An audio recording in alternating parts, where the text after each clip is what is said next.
সরকারের গোলামি করতে গিয়া আমরা বিভিন্ন অন্যায় অপরাধে লিপ্ত হই।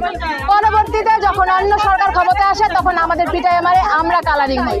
আমাদের পিটায় মারে, আমরা কালারিং হই। যখন আবার অন্য দল আসে তখন আমরা আবার কালারিং হই। সুতরাং আমাদের নির্দলীয় করতে হবে, অবশ্যই নির্দলীয় করতে হবে। তা না হলে সারা জীবন আমাদের পা চাটতে আমাদের জিহ্বা ঘা হয়ে যাবে, আর আমরা পাবলিকের হাতে মরবো, ঘৃণিত হব, জঘন্যতম হব। আমাদের প্রত্যেকটা ইউনিটের নিচ থেকে উপর পর্যন্ত সবার রদবদল চাই। বক্সি থেকে সিও পর্যন্ত সবার রদবদল আমরা চাই। নির্দলীয় নিরপেক্ষ একটা প্রশাসন চাই। বৈষম্য থাকবে না আমাদের মধ্যে কোনো। জিডি পার্টি ফান পার্টি এই ধরনের কথা আমরা শুনতে চাই না। যারা জুনিয়র আছে তাদের অফিসে নেই, সিনিয়রদের কোনো অফিসে নিবে না। কেন? আমরা কি মেট্রিক পাস করে আসিনি? তারাই শুধু মেট্রিক পাস করে আসছে। আমরা তো বিসিএস অফিসারদের কাছে জিম্মি হয়ে আসি। তাদের ভয়ে আমাদের হাত পা কাঁপে। আমরা আমাদের কোনো অধিকারের কথা বলতে পারি না। আমাদের যে খাবারের যে টাকাটা দেয় সেটা আমরা ফুল পাই না। আমাদের কাটিং করতে করতে আমরা পাই 0। তারা আমাদের এমনভাবে জিম্মি করে রাখছে। আমাদের মেয়েদের, মহিলা পুলিশের স্বামী মারা গেলে তাদের বাসা ভাড়া বন্ধ করে দেয়, বেশমানি বন্ধ করে দেয়, রেশন বন্ধ করে দেয়। কেন? স্বামী মারা গেলে আমরা কি না খেয়ে থাকবো? আমাদের খাওয়ার দরকার নেই? আমাদের বাচ্চাদের কি বাঁচার কোনো অধিকার নেই? এগুলো কি তাদের বিবেকে হয় না? বিবেক আসে না? এই মেয়েগুলো কিভাবে চলবে? তাদের তো ঠিকই আছে, তাদের সোর্স মানি আছে, তাদের আমাদের টাকা, আমাদের বেশমানি কাইটটা তারা খায়। যে কোনো ওই যে বিভিন্ন যে কি আসে জানো, টেন্ডার যে আসে, টেন্ডারের 5% কাজ তারা করে, সব তো তারা খাইয়া ফেলায়। তাদের তো আর সমস্যা হয় না, কিন্তু আমাদের বেলায় তারা এরকম করে। ছুটি 5 মাসের আগে আমাদের ছুটি ছাড়বে না। 5 মাসের আগে আত্মীয় স্বজন মারা গেলে থানা থেকে ফোন আসতে হবে যে আত্মীয় স্বজন মারা গেছে। তা না হলে তারা বিশ্বাস করবে না। আত্মীয় স্বজন মারা গেলে কান্না করবে না থানায় দৌড়াবে? আমার এটা প্রশ্ন তাদের কাছে।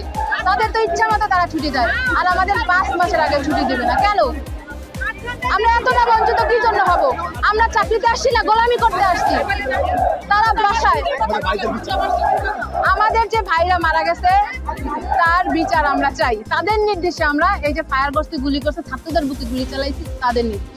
সুতরাং আমাদের নিরাপত্তা চাই, তাদের ভাইদের মৃত্যুর আমরা বিচার চাই। আসলে জনগণের কাছে ক্ষমা চাচ্ছি। পুলিশ সংস্কারের কাজ চলতেছে, সাময়িক অসুবিধার জন্য আমরা আসলে দুঃখিত। আমরা জনগণের পুলিশ, কিন্তু বৈষম্য বিরোধী কিছু সিনিয়র কর্মকর্তার কারণে এই যে পুলিশের যে একটা জনগণের সাথে যে একটা বৈরী সম্পর্ক তৈরি হয়েছে, এইটার দায়ভার সিনিয়র কর্মকর্তাদের নিয়ে এটা দ্রুত সমাধান করতে হবে এবং পুলিশকে আসলে রাজনৈতিক হস্তক্ষেপ থেকে মুক্ত করতে হবে।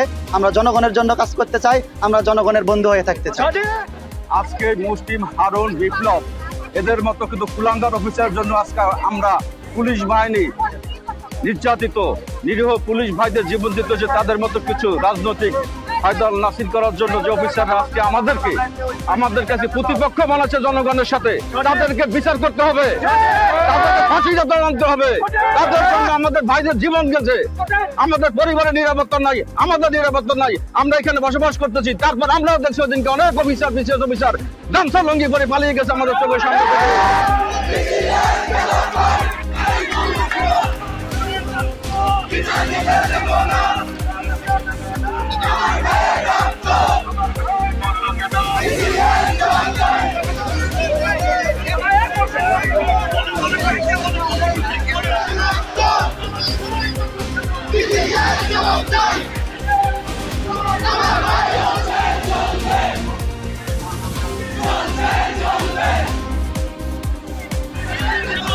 পুলিশের 11 দফা, এফবিআইয়ের 11 দফা, এফবিআইয়ের কর্মবিরতি, যাবো না রে যাবো না, যাবো না রে যাবো না।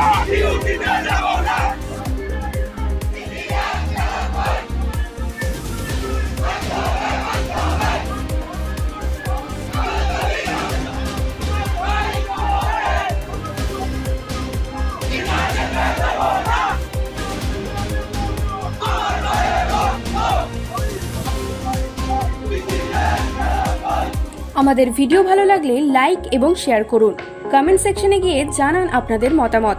আরও ভিডিও পেতে আমাদের চ্যানেল সাবস্ক্রাইব করুন এবং প্রতি মুহূর্তে খবরের আপডেট পেতে প্রেস করুন বেল আইকন।